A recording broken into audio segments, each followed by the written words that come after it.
Civilizations don't collapse when men grow poor. They collapse when men grow comfortable. Comfort is a good servant and a ruthless master.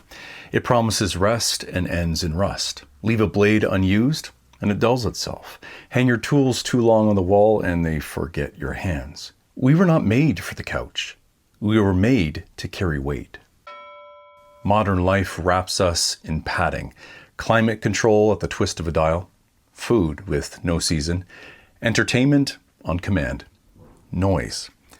Always noise to keep us from noticing how soft we become.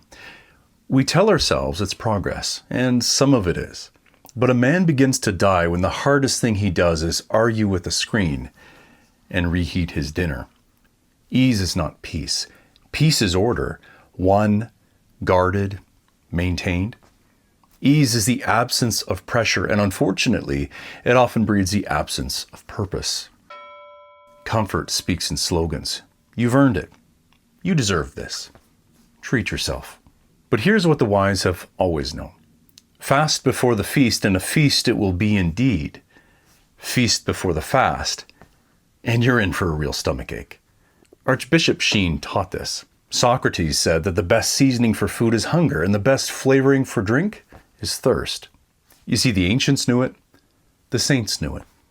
Only modern man thinks he can feast forever and never get sick. When we lose the rhythm of restraint and reward, we lose the meaning of both. Feasting without fasting dulls the spirit. It turns joy into indulgence.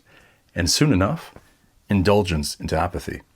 When feasting becomes the rule and not the exception, discipline thins out, courage dries up, and a man learns to choose the path of least resistance, which, as you know, is always downhill. Comfort pretends to be kindness. But unearned ease makes you dependent. And the man who will not sweat for what he loves will one day bow to the man who does. I remember one year that was particularly difficult. We had 3 little ones at the time, a 2-year-old and our newborn twins. More than ever, we needed to save money. So after looking at all the options, it just made sense. I'd save the bus fare and cycle to work instead. The first week was Gehenna. The ride took over an hour and a half. I got sick 4 times on the road, but I promised myself I'd get stronger, I'd get faster, even if it was only 1% at a time. After about 2 months, I was finally improving. On a good day, it would take me an hour to get there. In the evening, worn out from the day's labor, it could take me closer to an hour and a half to get home. Well, one day I was closing in on the end of my shift when my phone lit up. It was a message from my wife, and the signal was cutting in and out. What I heard was enough. Tobias, not. Come home quick. I tried calling back right away, but nothing went through. I was on my bike in seconds. No time to change. No time for anything except urgency. It was pitch black. And when I stepped outside, I learned it was raining hard. It didn't matter. I was soaked. Mud splashing off the trucks as they flew by me in the dark. It didn't matter. I got sick while I rode. It didn't matter. I wasn't stopping. I have never pedaled so hard in my life. Just blocks from my house, I tried to slow down just enough to check for traffic at an intersection. I couldn't. I was thrown from my bike and landed just short of the tires of a vehicle that couldn't have seen me anyway. I thanked God, got up, grabbed the bike and threw it over my shoulder. By the time I got in the door, my clothes were ripped. I was bleeding from somewhere on my right side. I was covered in a mix of mud and asphalt. Just inside our tiny home was my wife, humming to herself. Her eyes stayed fixed on her 2-year-old as she stopped only to welcome me home with her voice. She was smiling, and so was he. Out of breath, I slid down the wall to sit right beside the door. It was then that I asked, as evenly as I could, "The message? You said, Tobias, not come home quick." Yeah, what do you think about that? About what? She still didn't look up. I said, Tobias and Benjamin are asleep for the night. Why not have a date night? Come home quick. I sat there for a moment, bleeding, exhausted, covered in mud. And I understood something. The discomfort, the cold mornings, the rain, the sickness, the exhaustion, the crash. None of it mattered. Because when the moment came, I was ready. My body knew what to do. I didn't have to think. I just moved. That's what discomfort does. It doesn't make life easier. It makes you ready. This is not new. Think of Francis of Assisi, a young nobleman who could have lived in silk and song. He had wealth, friends, and the applause of his city. And yet, though he was a champion of peace, he went to war against the part of himself that longed to be pampered like every other son of comfort. The man literally stripped down to nothing in the town square so that he could finally be free, not to despise the world, but to love it rightly without being owned by it. That is the kind of rebellion every civilized man must wage, not against the world outside, but the softness within. Comfort makes liars of our memories. It turns hardness into harm and calls softness salvation. The civilized man learns to diagnose this sickness in himself and to treat it with work, worship, and voluntary difficulty. There is a cure for the cult of comfort. Good work, done on purpose, done every day. The hammer forms not only the metal, but the man. The plane that smooths the board also smooths your impatience. The wrench that breaks a seized bolt breaks your excuses too. And the musician, he doesn't play because it's easy. He plays because it's worth the pain. His fingers bleed before they sing. Calluses form where the strings once cut.